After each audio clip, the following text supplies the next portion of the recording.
बिहार में जनता दल यूनाइटेड ने फिर वापसी कर ली है। वापसी का मतलब स्ट्राइक रेट से है। भारतीय जनता पार्टी से बेहतर नंबर के साथ नीतीश कुमार की पार्टी जेडीयू का परफॉर्मेंस रहा है और इसी के साथ हवा उठ चली है कि नीतीश कुमार फिर से पलटने वाले हैं। इस हवा में इतना दम इसलिए है क्योंकि तेजस्वी यादव ने लोकसभा चुनाव के अंतिम चरण के प्रचार के खत्म होने के पहले तक कहा था कि 4 तारीख को चाचा कुछ बड़ा करेंगे और अब चुनाव परिणाम बता रहे हैं कि भाजपा को केंद्र में सरकार बनाने के लिए जेडीयू जैसे क्षेत्रीय दलों का साथ अपरिहार्य है।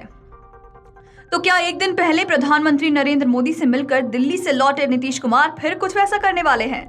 सभी की नजरें अब दिल्ली में एनडीए सरकार बनाने के लिए बुधवार को होने वाली बैठक पर है। अब की बार 400 पार की जगह मुख्यमंत्री नीतीश कुमार बिहार की जनसभाओं में 4000 पार तक की बात कर चुके थे, लेकिन हकीकत ये है कि भाजपा के कई नेताओं के साथ जेडीयू भी नहीं चाहता था कि ऐसा कोई नंबर आए। उतनी बड़ी संख्या का मतलब होता कि भाजपा अकेले सरकार बनाने की स्थिति में होती और उस हालत में कोई भी बड़ा दल क्षेत्रीय दलों को तवज्जो नहीं देता। यही भाजपा से भी क्षेत्रीय दलों को डर रहता है। कांग्रेस के साथ रहने वालों को भी उससे यही डर रहता है। ये डर गैर वाजिब भी नहीं। खैर, भाजपा के अंदर भी पीएम नरेंद्र मोदी के खेमे को छोड़ दे तो बहुत सारे नेता अंदर अंदर चाहते थे कि जीते तो, लेकिन दम वाला नहीं।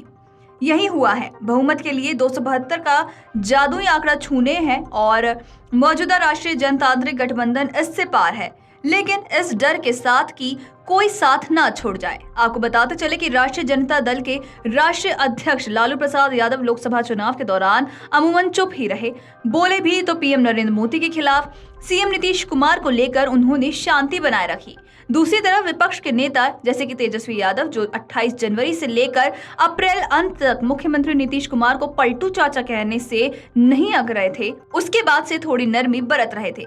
लोकसभा चुनाव के अंतिम 3 चरण के मतदान तक ये रुख और नरम हो गया। वो नीतीश कुमार की कुछ बड़ी योजना को बताते हुए नजर आए। उधर महागठबंधन के नेताओं ने भी कई बार नीतीश कुमार को सामाजिक न्याय का सिपाही बताया। इतना ही नहीं, ये भी मौका लगते ही याद दिलाया कि प्रधानमंत्री नरेंद्र मोदी के खिलाफ देश भर के विपक्षी दलों को एकजुट करने में नीतीश कुमार की ही बड़ी भूमिका रही।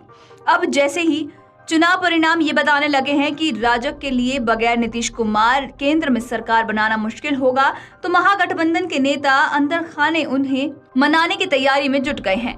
कांग्रेस भी अंदर अंदर इस योजना के साथ है। हालांकि जेडीयू के नेता हमेशा की तरह साफ साफ कह रहे हैं कि नीतीश कुमार का फैसला नहीं बदलने वाला है। आपको बताते चले कि महागठबंधन सीएम नीतीश कुमार पर डोरे डाल रहा है, जबकि इस बात की संभावना ज्यादा है कि मुख्यमंत्री नीतीश कुमार लोकसभा चुनाव में अपनी पार्टी के स्ट्राइक रेट के आधार पर केंद्रीय कैबिनेट में मजबूत दावेदारी लेंगे। 2019 के लोकसभा चुनाव में 17 में से 16 सीटें जीतने पर भी उन्हें भाजपा ने एक केंद्रीय मंत्री पद का ऑफर दिया था, पर वो नहीं माने थे। बाद में आरसीपी सिंह जेडीयू के अध्यक्ष बने तो मंत्री भी बन गए। इस बात से नाराजगी के कारण आरसीपी सिंह नीतीश कुमार की नजर में चढ़ गए और उनका अंतिम हश्र राजीव रंजन सिंह उर्फ ललन सिंह ने पूरा कर दिया। पिछली बार नीतीश कुमार केंद्र में ललन सिंह को भी भेजना चाहते थे।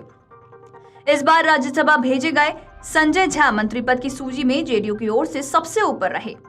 इसके बाद भी जेडीयू इस बार भरपाई के लिए 2 और पद की चाहत दिखा सकती है, मतलब कि संजय झा सहित 3। जहां तक उनके वापस भटकने की चर्चा है, तो इस बार अपनी छवि बचाने के लिए ही वो परिणाम सामने आने से पहले प्रधानमंत्री नरेंद्र मोदी से मिलने आए थे। इसलिए जेडीयू के नेता अंदर अंदर भी कह रहे हैं कि इस बार या आगे फिलहाल ऐसा कुछ नहीं होने वाला है। इस बार जेडीयू को 16 सीटें दी गई थी और 17 सीटों पर लड़ने वाली भाजपा के मुकाबले नीतीश कुमार की पार्टी का स्ट्राइक रेट बेहतर है। वीडियो डेस्क अमरउजाला.com। अगर आप ये वीडियो YouTube पर देख रहे हैं तो हमारे चैनल को सब्सक्राइब करें और बेल आइकन को दबाना ना भूलें। अगर आप Facebook पर ये वीडियो देख रहे हैं तो हमारे पेज को लाइक करें।